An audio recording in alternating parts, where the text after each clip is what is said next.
Good morning friends. आज हम virus जनित रोग देखेंगे। इससे पहले हमने प्रोटोजोआ जनित रोग और जीवाणु जनित रोग को अच्छी तरीके से पढ़ा था। आज हम वायरस जनित रोग का जो एग्ज़ाम के हिसाब से इम्पोर्टेंट फैक्ट्स कौन कौन से रहते हैं उनको अच्छी तरीके से देखेंगे। तो देखिए, वायरस जनित रोग में सबसे पहला जो रोग है वो है एड्स। एड्स की फुल फॉर्म है acquired immunodeficiency syndrome. AIDS की फुल फॉर्म है एक्वायर्ड इम्यूनो डेफिशिएंसी सिंड्रोम। और जो एड्स होता है वो हमारे प्रतिरक्षी तंत्र को है जो इफ़ेक्ट करता है। तो एड्स प्रतिरक्षी तंत्र को प्रभावित करता है, ये ध्यान रखना है। और दूसरा, एड्स की फुल फॉर्म क्या है? Acquired immuno deficiency syndrome. और एक एड्स का वायरस होता है, तो एड्स का वायरस का नाम है HIV वायरस, जिसकी फुल फॉर्म है ह्यूमन इम्यूनो वायरस। अब देखिए, एड्स हमारी बॉडी के अंदर किस प्रकार से इफ़ेक्ट करता है उसको अपन देखते हैं। एक तो एड्स की फुल फॉर्म याद रखनी है। दूसरा, एड्स बॉडी के कौन से पार्ट्स को प्रभावित करता है? तो ये हमारे प्रतिरक्षी तंत्र को है प्रभावित करता है। और थर्ड, एड्स का जो वायरस है जिसको अपन HIV बोलते हैं, और इसकी फुल फॉर्म है ह्यूमन इम्यूनो वायरस। देखिए, हमारी बॉडी के अंदर दो सेल होती हैं, एक होती है T सेल और एक होती है B सेल। T सेल क्या करती है कि कोई भी अपनी बॉडी के अंदर अगर कोई भी रोग होता है या कोई भी डिजीज़ होता है उसकी पहचान करना T सेल का काम है।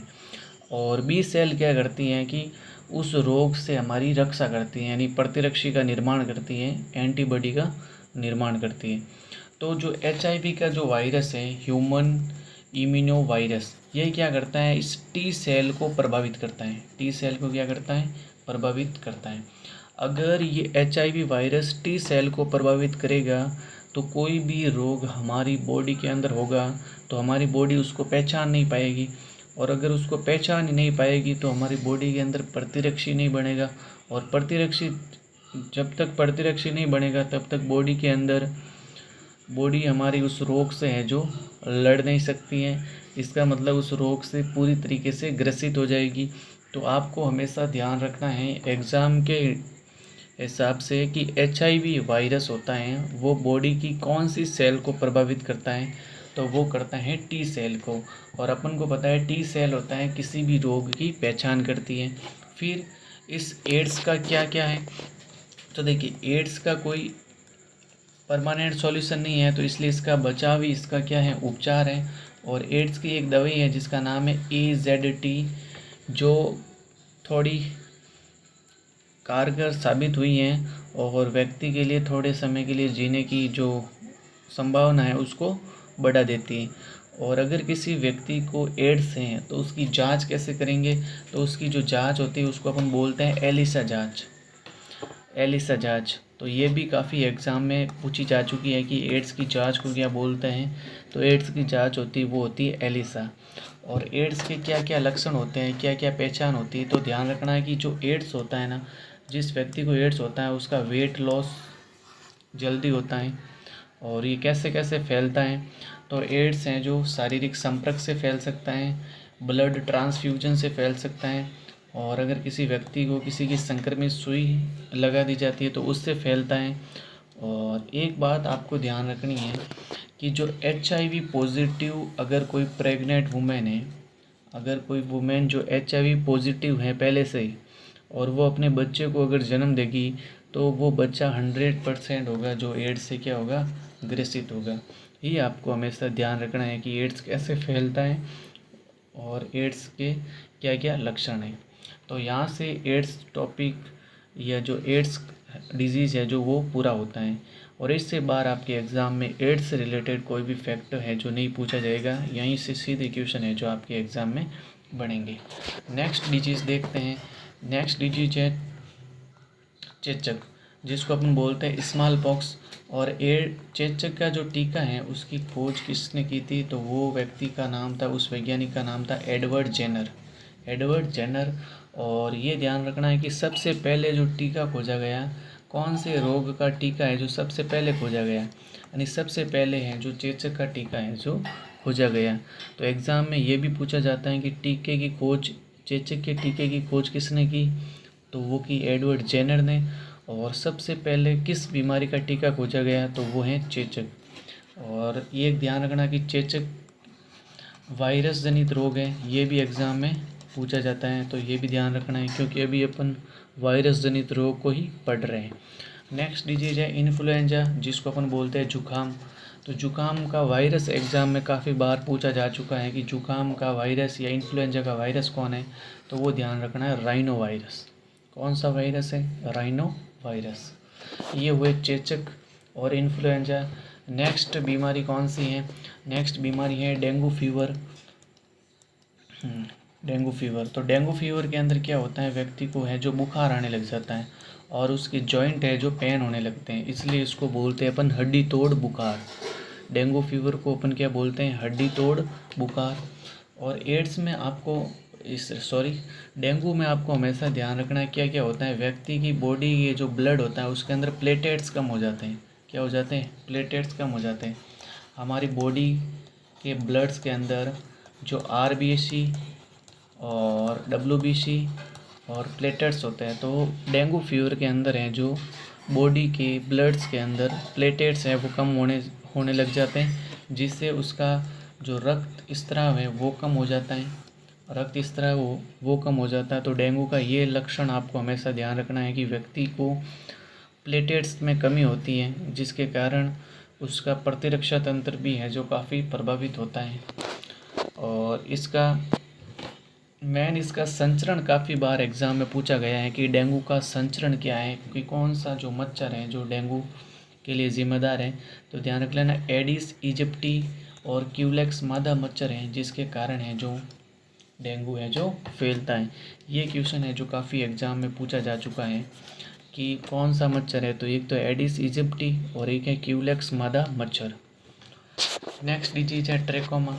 ट्रेकोमा क्या होता है कि व्यक्ति की जो आँख का जो कॉर्निया होता है उसमें वर्दी होने लग जाती है। व्यक्ति की आँख के कॉर्निया के अंदर वर्दी होने लग जाती है, जिससे क्या होता है कि जो व्यक्ति है उसके अगर आँख का ये कॉर्निया बढ़ने लग जाएगा, तो व्यक्ति अगर अपन दूर से देखेंगे तो वो लग रहा है कि व्यक्ति सो रहा है।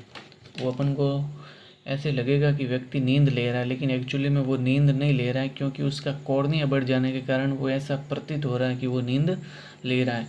तो ट्रेकोमा एक ध्यान रखना है, ट्रेकोमा वायरस जनित रोग है। क्या है?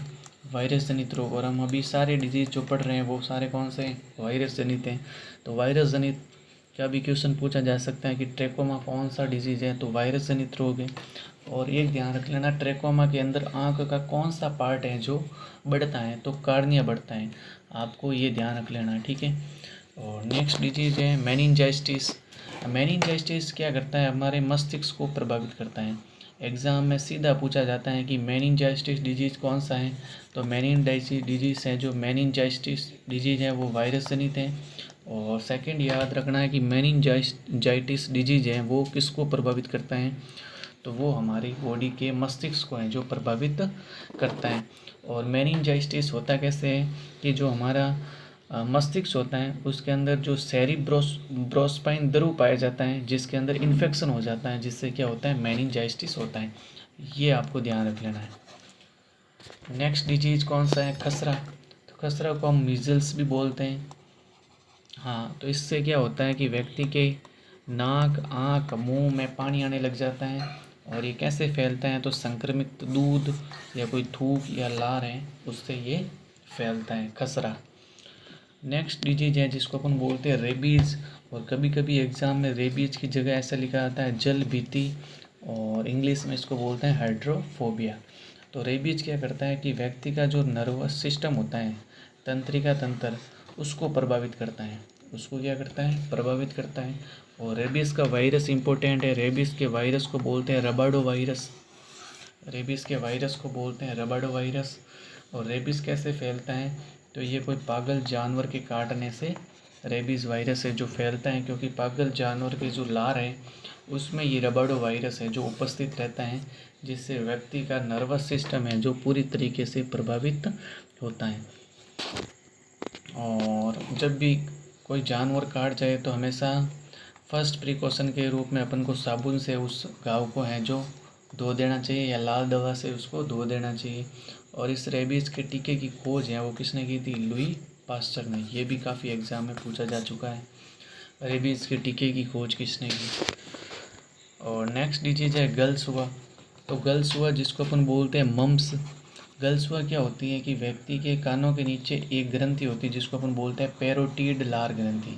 क्या बोलते हैं? पैरोटिड लार ग्रंथि। और इस पैरोटिड लार ग्रंथि के अंदर आ जाती है सूजन। क्या आ जाती है? सूजन। और उस सूजन को ही अपन बोलते हैं मम्स। क्या बोलते हैं? मम्स। तो गलसुआ के अंदर ध्यान रख लेना कौन सी ग्रंथि? पैरोटिड लार ग्रंथि। फिर नेक्स्ट डिजीज आता है पीलिया। नेक्स्ट डिजीज आता है पीलिया। तो पीलिया से शरीर का कौन सा पार्ट है जो प्रभावित होता है? तो ये ध्यान रख लेना, लीवर। पीलिया से व्यक्ति के शरीर का लीवर है जो अफेक्टेड होता है। और हमारे जो पित्त हैं उसके अंदर एक वर्णक पाया जाता है जिसको अपन बोलते हैं बिलिरुबिन वर्णक।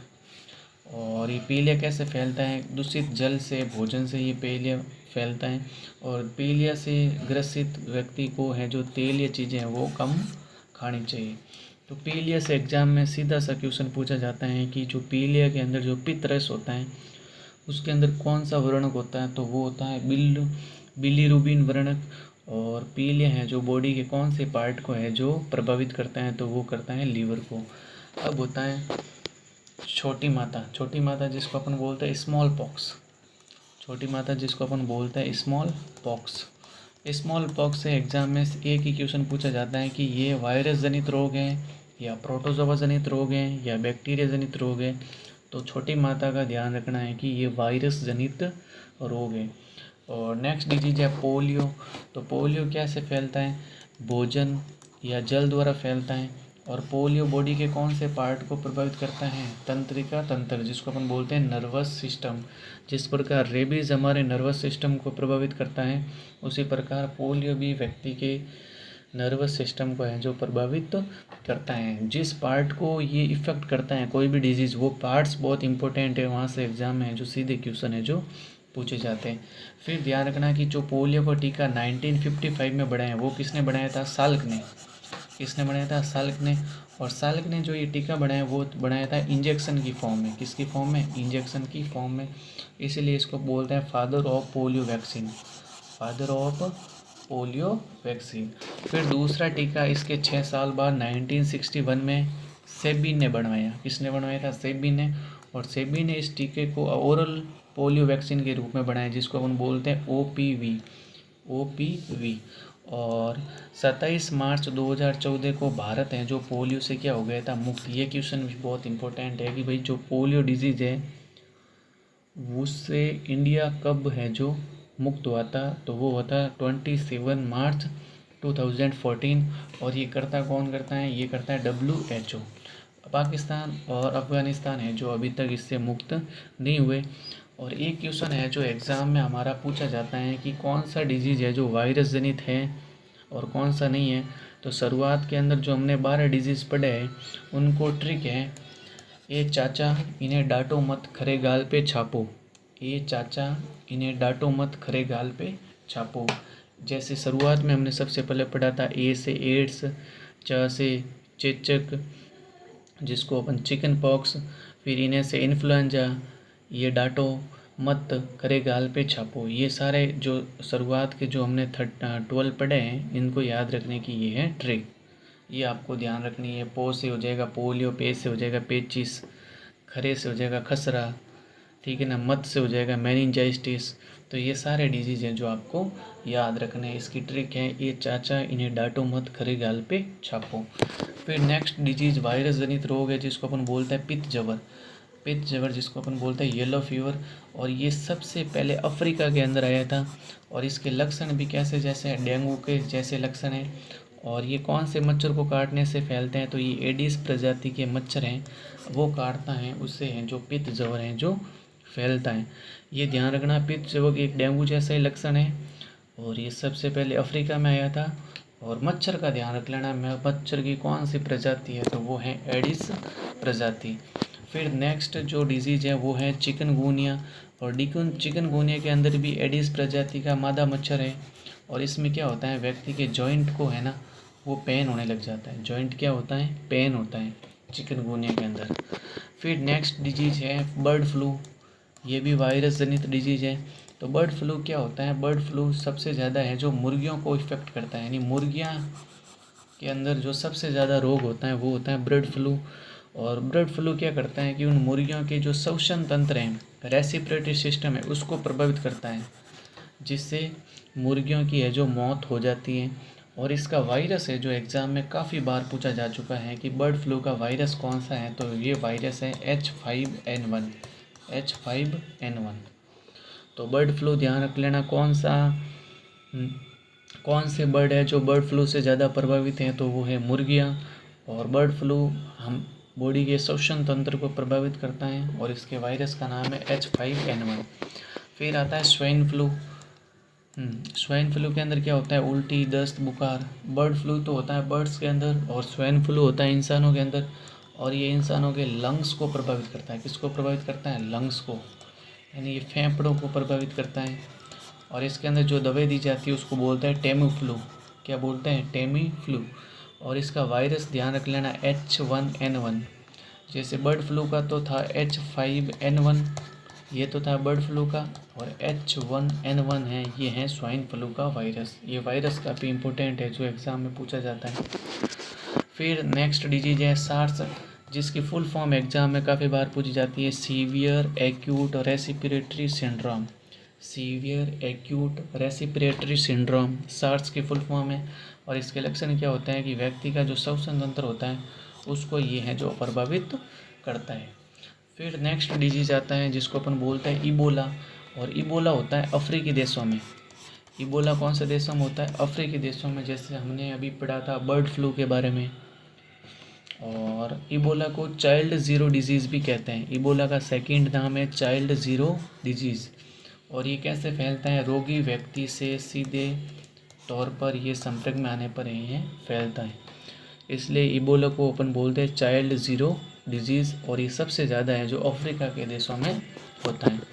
फिर नेक्स्ट वायरस है जीका वायरस।